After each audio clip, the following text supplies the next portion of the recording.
Hello and welcome to This Multidisciplinary Life. Imagine you have a new project that has just been signed off. You're excited, but also a little nervous. It's a complex, knotty problem. It's multifaceted. It might even be a little more complex to what you're used to. You know you won't get the result you need for your organisation by delegating the project to a single discipline team. You're keen to bring in different perspectives, but that decision carries risk. You might not get the results you're used to. It might be because you're using a new methodology, might be because the skill sets of your team are highly capable but are not your specialisation. You're also aware that if the project doesn't produce a good outcome, it's likely to affect your reputation in the organisation. On the flip side, what if the results far surpassed your expectations? You might discover that you can solve more complex and higher value challenges for your clients and the organisation because you've worked out how to lead a team that are statistically proven to outperform homogenous teams, and you've worked out how to bring people together with different disciplines, perspectives, and specialisms. Today's conversation is an interesting one, where we'll touch on things you need in place to harness the value and potential of an MDT or a multidisciplinary team, techniques for effective leadership in an MDT, and structuring MDTs to mitigate risk. My guest today is Nathan Bellgrove. Nathan is partner and global practice head of Ashurst Advanced Solutions. We're going to get into a bit more about what Ashurst Advanced does in a moment. But first, let me tell you a little bit about Nathan. Hailing from the UK, Nathan has spent his career at the intersection of business and law with a keen curiosity for bringing people together from different perspectives and disciplines to achieve novel and innovative outcomes. I invited him on the show because I think he has a unique perspective and story to tell in how he works with multidisciplinary teams, as well as the mindset he adopts in leading and building teams. Let's get into it.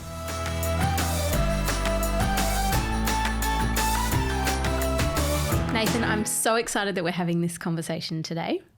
Thank you for joining me. Oh, I'm delighted to be here in this wonderful, cosy studio on a very damp and cold Melbourne morning. Oh, it is. So we have a lot to chat through, and I'm really excited to get into some of the nitty-gritty questions and details. My first question for you, though, is what brought you to the law and what has kept you in the legal profession? Oh, that's a great question, and sends me on a bit of a trip down memory lane. Look, I think I had a fairly conventional entry into the legal profession, although throughout my career, and probably relevant to where I've ended up, I hedged my bets from the beginning and did a joint degree in law and business. Okay. I then practiced in litigation in the UK for a number of years before moving to Australia and continued my work as a litigation practitioner. I think what's probably kept me interested, though, is the switch that I made into new law, into Ashurst Advanced, which was now about 7 or 8 years ago. And I think continuing that passion for both, the legal profession as a professional service, but also now being involved in the running of part of a firm in a business management capacity. Mm-hmm. I'm curious to know, practicing litigation in the UK and in Australia, what were some of the differences that you noticed? I think the major difference is probably that career, those two parts of my career straddle different time periods, and I think what I've seen is that what I saw in my litigation career in Australia is probably the emergence of the sorts of technologies that we're now seeing, accelerate at a rate of knots. Whereas my career back in the UK, and it really wasn't that long ago, was at a time when things like discovery were still to some extent paper-based, whereas now, we hardly have any instances where we have to delve back into, cardboard boxes full of paper documents. So I think I think the major difference that I've between the two careers is probably that shift in technology, actually. Mm-hmm. And what's it been like having that business management and entrepreneurial brain in Ashurst Advance, because that's different from purely being a practicing lawyer as well. Yeah, look, I think that's a huge privilege because it's meant that my career has enabled me to play a role in the strategic direction of the firm and the way in which the firm remains current and hopefully actually outpaces some of its competitors in this area. I think it's been a real steep learning curve, and I think every day is at the moment as we sort of face into not only continuing pressures that we face and that our clients face in terms of costs and constantly changing regulatory environments, but also, as I mentioned a moment ago, that ever increasing rate of technological change. Absolutely. So take me through a day-to-day. What does a day-to-day or a week-to-week look like for you? So day to day can week to week, month to month, year to year can be very different. I mean, I sort of starting to probably just trying to set the scene a bit. We are a big team. We're about 200 people globally, spread across about 10 different locations, so multiple time zones in the UK, Europe, Middle East, Asia, and Australia.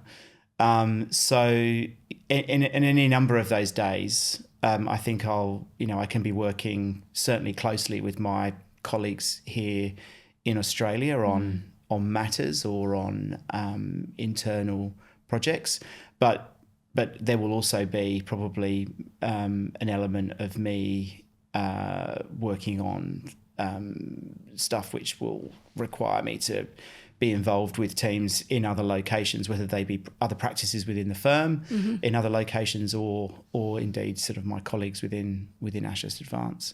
And so the firm really works quite collaboratively across all those different locations and time zones. It's not as if each city or location is its own entity as such. It's very not much at all. And collaboration is a key value and a big focus on how we operate. We think that that's the way in which we bring the best of ourselves and the whole of the firm to our clients to help them solve business problems. It's very rare that what we're asked to do by our clients is solely focused on a single legal issue that requires advice. It's often that it might start that way, but it can often end up with a much broader mandate that involves us helping the client operationalize that advice within their business, and sometimes also kind of help them with outcomes or consequences of that particular problem, which are at a scale that they can't manage on their own. And that's really that's a lot of the time that's where Ashurst Advance can come in and help. It's really fascinating. I often think of that phrase, you can't be a prophet in your own land. And so sometimes having that external team assist with change or implementation can be really valuable for the client's team, because they might not be able to do it themselves, or they'll get stuck. They might get stuck just through bureaucracy or politics. But having someone like you and your team come in and offer that guidance, it's taken a different way. It's interpreted a different way as well. Have you found that through working with different clients over the years? Definitely. And I think what we found is that our clients really value our ability to have touch points within their organisation that are not just limited to the legal team and be able to instantly understand, the business pressures that those parts of their business might be under, and the different priorities that they have, and the different perspectives that they have on the challenge that we're trying to solve. It's not often that something is solved with a single legal advice. It often requires a much more practical application of that advice to a client's business. It's such a good point, because quite often when a client is coming to a lawyer, they're seeking reassurance and risk mitigation, as opposed to a marketing firm where they're seeking inspiration or help in different ways. But that reassurance and then being able to see mirrored roles in your team as well as theirs, I think adds that level of credibility too. And we've got such a diversity of backgrounds in terms of the people in our teams that, you know, we've usually got somebody who has, you know, walked in the client's shoes before in terms of having experienced that particular problem or a problem like it, or alternatively has got some skill set that is at least relevant to that, and that we can bring to bear in terms of trying to solve the challenge that they're facing into. And because you're so collaborative globally as a team, it sounds like that means if someone is in Glasgow or the Middle East or London, you can call on them and work with them, and it's not so much that you're stuck with the Australian team trying to figure out how do we find someone who has this problem, but you know there's someone already in our team that we can bring in and be part of. No, not at all. And you know, that can happen, and it frequently does happen. And I can think of several instances just in the course of the last week where, you know, I've spoken with people because what we're seeking to do is make sure that we're bringing, you know, the best talent that we've got to the problem. Yeah. For instance, I mean, we've got a significant team from our Glasgow office at the moment working on, you know, a big project for one of the big four Australian banks.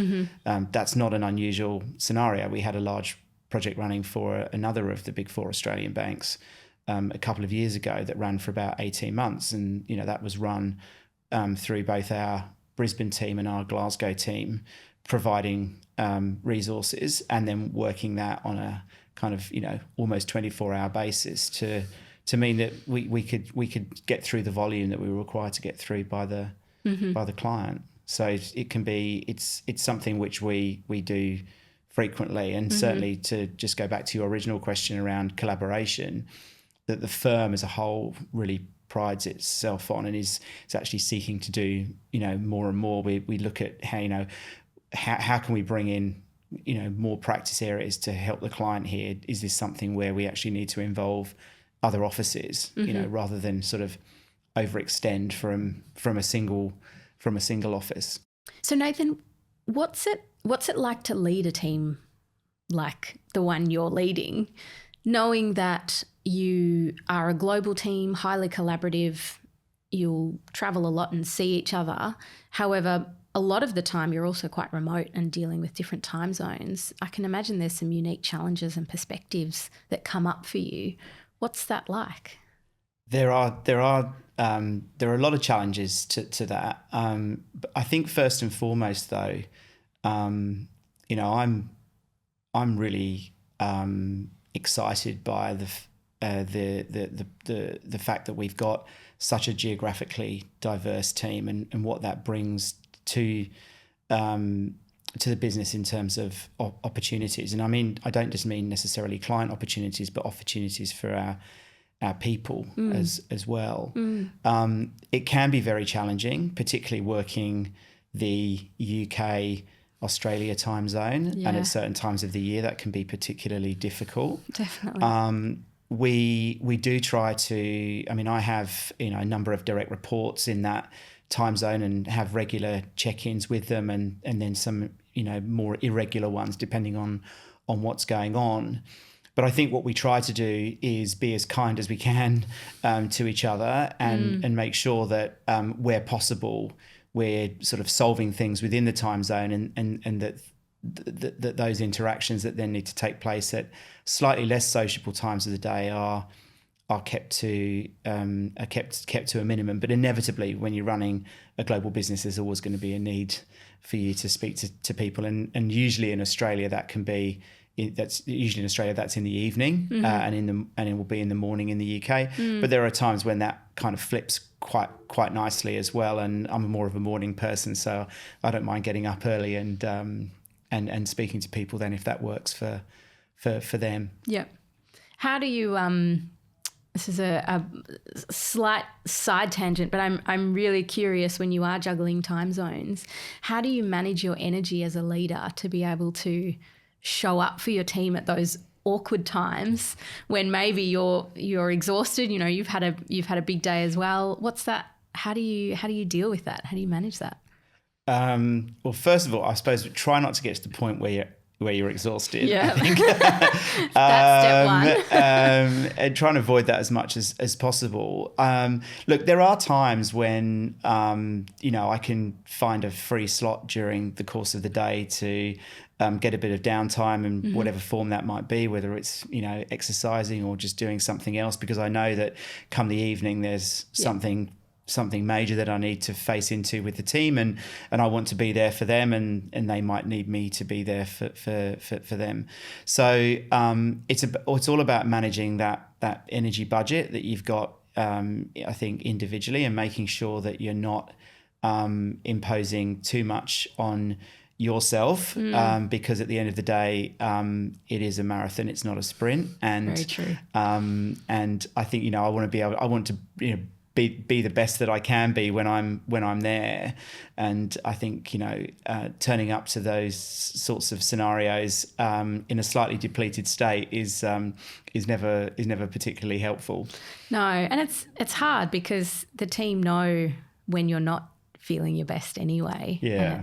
And it's tricky. It's tricky. We actually have a couple of days a week where we try to avoid meetings within our own team completely. Right. One of those is Friday, but then we also do one in the middle of the week as well. And that just means that the people in Australia don't have any calls in the evening, hopefully. And then the people in the UK don't have any calls sort of early morning, because obviously for them, they've got all sorts of other pressures, including trying to get small people out the door to school or get themselves into the office, actually. Yeah. Some people have quite long commutes in London, and that can, mean that if they're not leaving their house until 10 a.m. because they've been on the phone, then it can mean that they don't arrive in London until sort of getting on for midday. So, Yeah.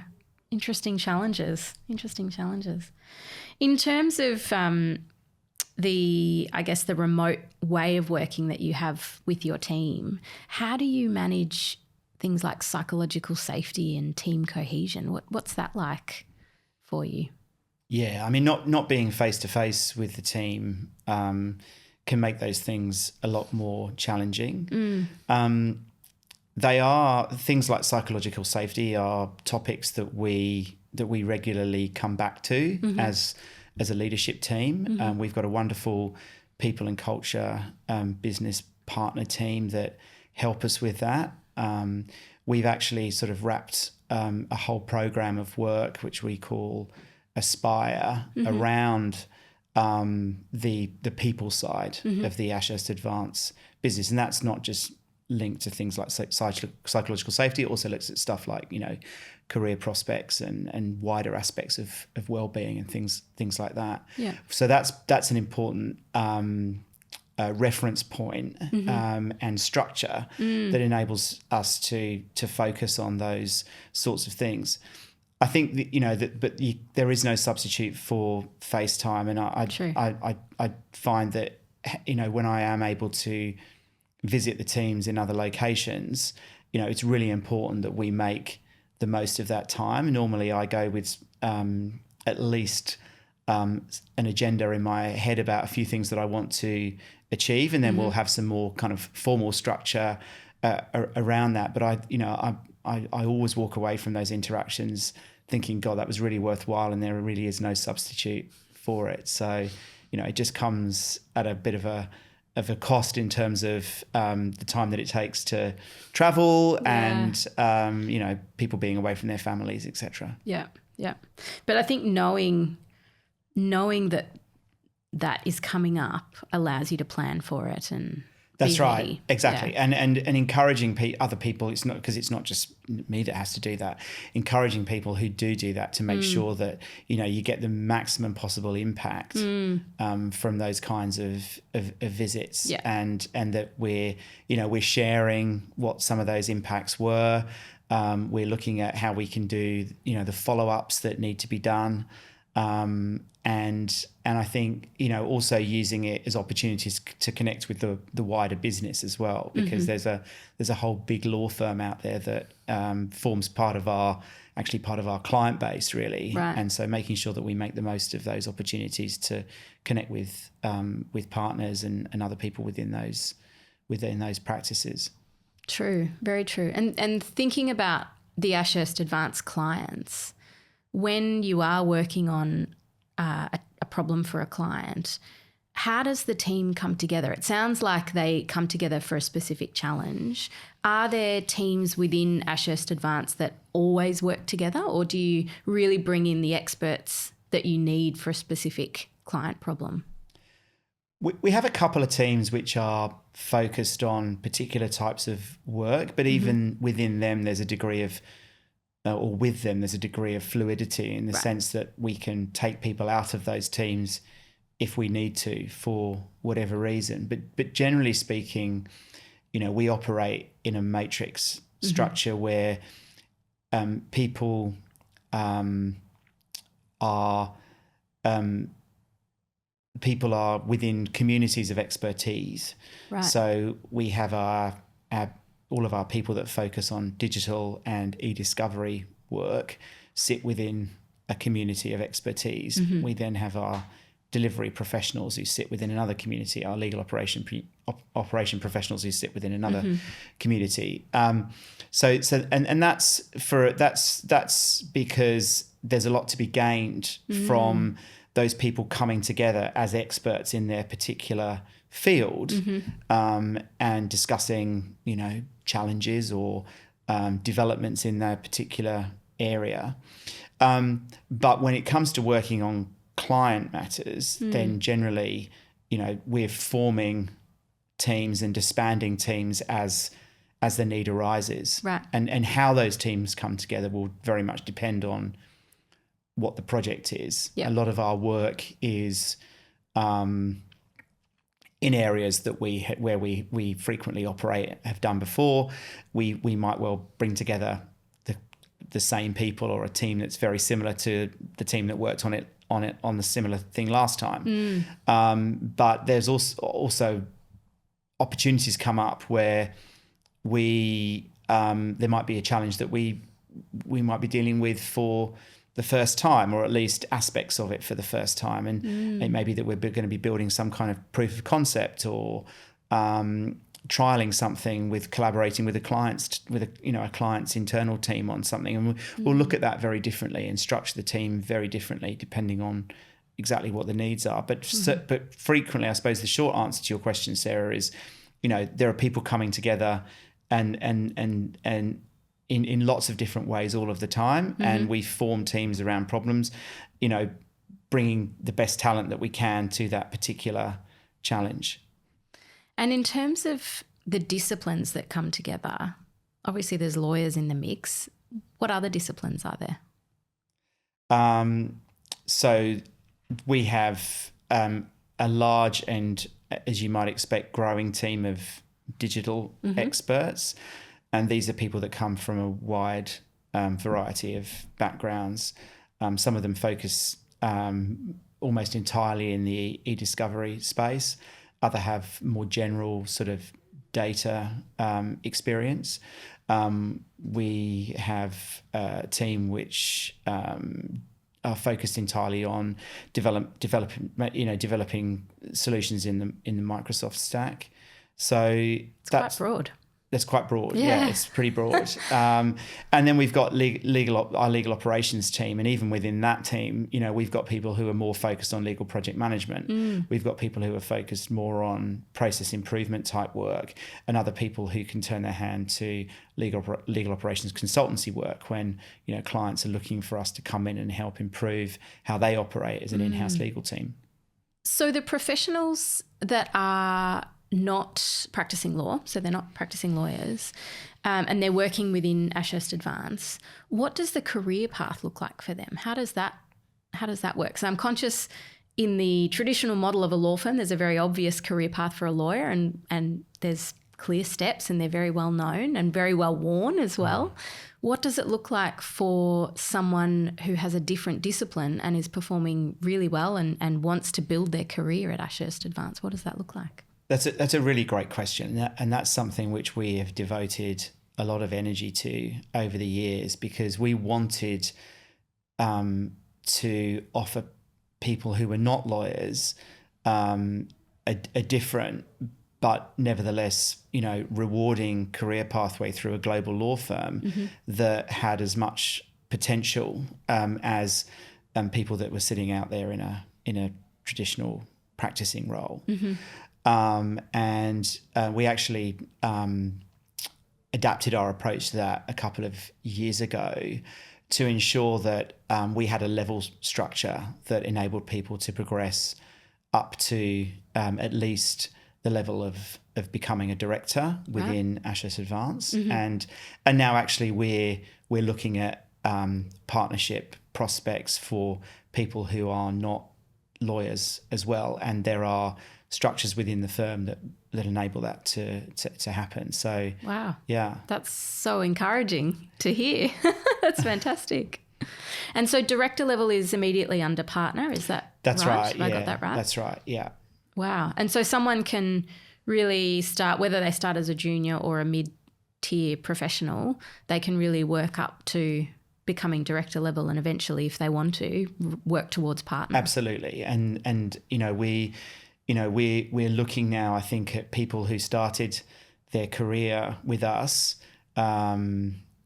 very early on in their career journey. So probably just as a graduate, we're probably now looking at the first wave of those people coming through and knocking on the door of the sort of associate director and director level, which is really encouraging in terms of what we set out to achieve at the very outset. Yep. And I think also testament to the quality of the talent that we have attracted and retained over the years as well. So I think that's a really exciting thing for us. Absolutely. But also a really rewarding part of my role as well. Yeah, super exciting. All right, Nathan, I'm going to take a different direction a little bit. I'm aware that Ashurst Advance has done a lot with, or does do a lot with AI. And AI in the legal profession is very much a hot topic in all sorts of perspectives and lenses and uses as well.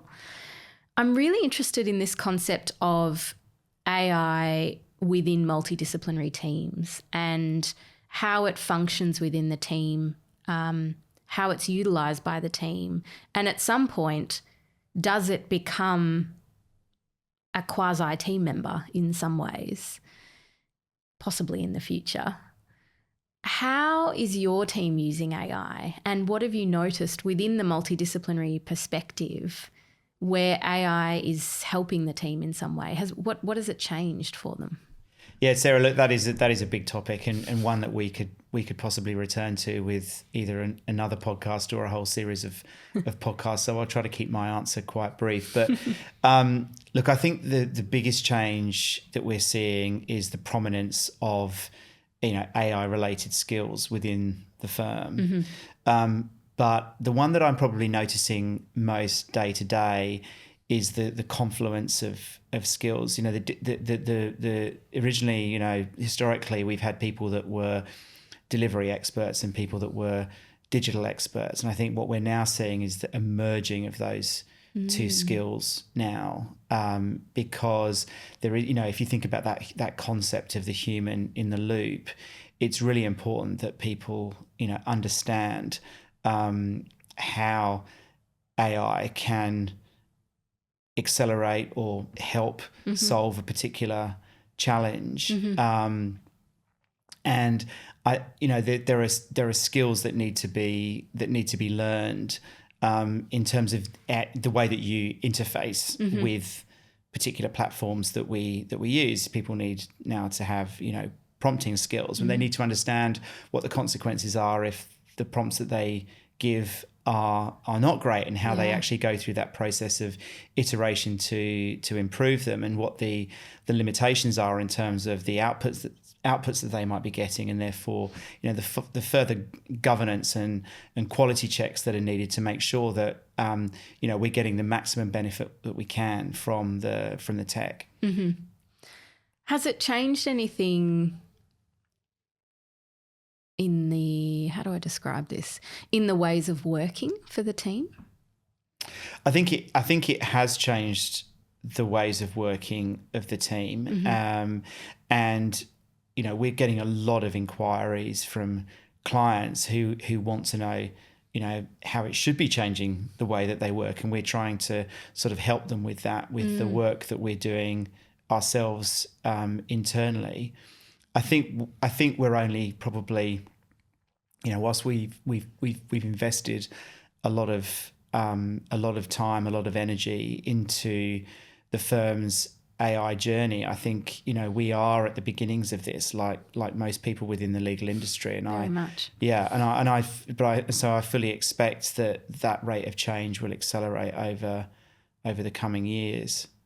It's fascinating. I often think that where we are now with AI is the most elementary it will ever be. Yeah. It's only going to get more advanced. Yeah, exactly. That's right. Exactly. And the rate, as you say, it's changing so fast.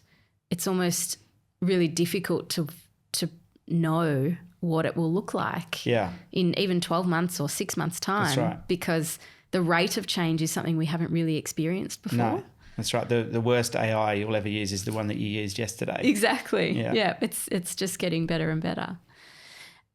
What's the team's response been like to embracing AI and using it in their work? I just think everybody's, you know, really excited, and that's across the board within the firm. We introduced Harvey, you know, as a legal specific AI platform. It's about really embracing like how much we can use it to change the way that we work. Yeah. And the way that we leverage it for the benefit of the firm's clients. Building those skills around prompting is a really interesting area to explore on human communication, and even thinking about how the thought process into prompting, the writing process into prompting, they're all new skills for particularly lawyers to be considering. How have you encouraged that curiosity to keep developing within the team? I mean, initially, you know, when we first rolled out Harvey, there was a whole program of change wrapped around that in order to ensure that, you know, that it got the maximum impact that it could upon launch across the firm. I can see a really interesting and exciting future where people are coming together and collaborating, using the experiences that they've had, you know, trying to solve different problems with AI, and, you know, sharing that, and really just accelerating that rate of understanding and of capability that we have within the firm. It's so timely that you say that, because I was thinking just recently about a couple of AI presentations that I've seen over the course of 12 months. And even 12 months ago, a lot of the examples were hypotheticals, whereas now, 12 months later, those examples and the presentations are very much use cases and real life examples of what has been done in the last few months. And I think that's only going to get more real and more sophisticated, and more proof points of actual tools that have been used and actual solutions that have been built and crafted through the use of AI and with AI, as opposed to this is what we could do in the future and this is what it might look like, rather than this is actually what we tried and this is how it worked. Yeah. Nathan, I have one last question for you. You have a magic wand for a day and you're granted 3 wishes to change the legal profession or the legal industry. What would you change? Wow. 3 wishes. I think sticking with the AI theme for a moment, and looking very broadly sort of out there at wider society globally. A lot's been written and said about the benefits that AI could have in terms of just access to justice, administration of justice. I'd really like to see that having an impact for people who perhaps don't necessarily have that access at the moment, because of socioeconomics, or because of geography, or because, historically legal systems have just been terribly complex to navigate for people who are not lawyers. Yeah. So that would be my first wish. Second wish, I think, would be that when it comes to the use of technology in the legal profession, and by the legal profession, I probably mean the entire legal system, so including the courts and regulators, we see everyone really trying to push the boundaries and really trying to get the maximum return that we can get on the use of tools like artificial intelligence. There are, regulators and courts who are considering this, but I hope that it will be done in a way that means that we don't hold back, and that we enable the technology to really take things forward in leaps and bounds. And I think my last wish, Sarah, would be that we see lawyers opening their minds and really embracing the concepts of continuous learning and adaptation into areas which probably historically they haven't necessarily seen as being part of the role of being a lawyer. Ah, okay. That's more than just CPD, isn't it? That's more than just CPD. Yep. Yeah. And so even going back to the topic of AI and working within teams differently, embracing other disciplines, working with other disciplines and learning how they operate as well. Is that what you mean by the continuous learning and opening their minds as well? That's exactly what I mean. And I think also knowing that it's going to be very rare in the future that a client comes to us with a challenge, and that challenge can be solved entirely through the provision of legal advice. Even whether they can frame it as a legal problem, or if they're just going to, and clients do now, they'll frame something as a business problem. That's exactly right, yeah. Nathan, this has been fascinating. Thank you so much for sharing your story, your insight. You've been incredibly generous with your perspective. I cannot wait to speak again. Thanks very much, Sarah. It's been great being here.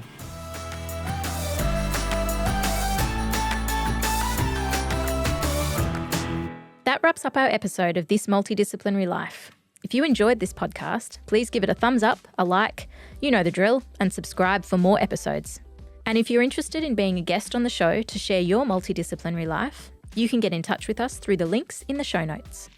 This podcast was recorded on Wurundjeri land and brought to you by Sarah El-Atm, researcher, consultant, and speaker on multidisciplinary teams.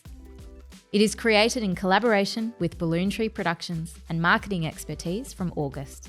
This multidisciplinary life wouldn't be possible without the support from the wonderful guests who share their stories and perspectives, as well as the brilliant multidisciplinary team who help me bring these important stories to life.